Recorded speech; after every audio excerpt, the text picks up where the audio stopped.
1,000 elder, sure I will pluck Sumer mountain from the roots. Give me 10 youth, I will undoubtedly shake the world.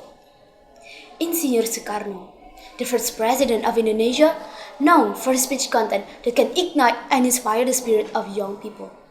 He is a proclaimer who until now has become one of the most admired figures in Indonesia. Assalamualaikum warahmatullahi wabarakatuh. Honorable judges, and dear my friends, before I say some words, let us thank to Allah subhanahu wa ta'ala who gave us opportunity to join the competition. Ladies and gentlemen, Bung Karno's sentence or the nickname of Insinyur Soekarno was conveyed in a very manner that was able to burn and add excitement to his listeners. This sentence reminds us that the future of the Indonesian nation lies in the hands of the younger generation. This young generation will as well all challenge in the future with various complexities.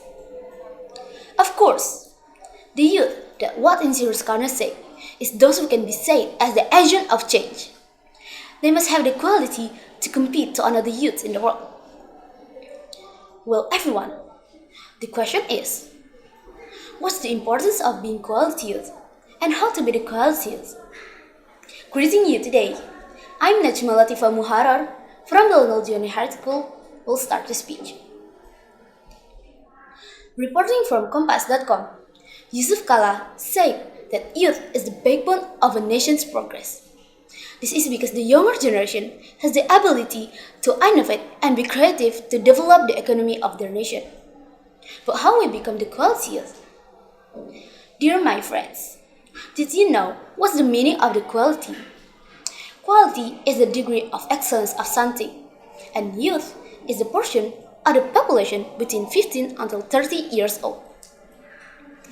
According to the main secretary of the National Development Planning Agency or Bappenas, Tilwin Daniel Hamzah, improving the quality of youth must be carried out from various sides, both in terms of education, skills, and character.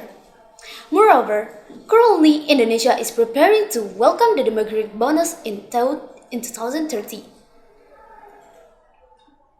To find out the success of youth development in Indonesia, the Ministry of National Development Planning, together with Bappenas, launched 2017 Youth Development Index or IPP. IPP is an instrument that describes the progress of development in Indonesia. There are 15 achievements of youth development indicators contained in 5 domains in IPP 2017.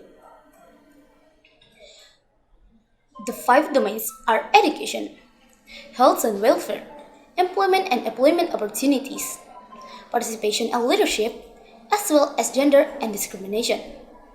Well, everyone, of the 5 domains, education gets the highest score.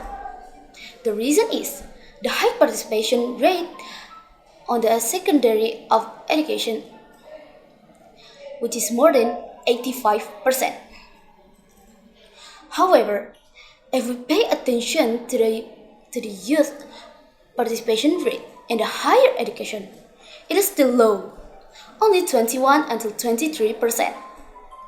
This means that there are still many young people who do not continue their education to higher education.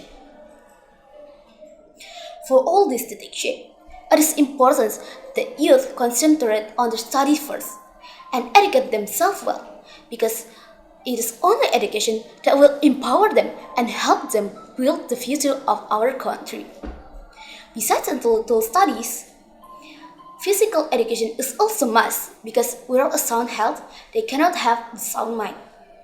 So, if youth remain healthy, then they can put their best efforts in working for their country. And one more, the youth should have a big dream. But remember that dreams without goals are just dreams. Nothing in life is worthwhile unless you just take risks. Without consistency, you'll never finish. Do what you feel passionate about. Take change. Don't be afraid to fail. Don't be afraid to think outside the box. Don't afraid to fail big. Never think that you will fall back, but fall forward. So, what we're going to do right now as a youth is to be creative, innovative, and let's face the challenge of 2030. That's all for me. Thank you for your nice attention. I'm Najma Latifah Muharrar. Assalamualaikum warahmatullahi wabarakatuh.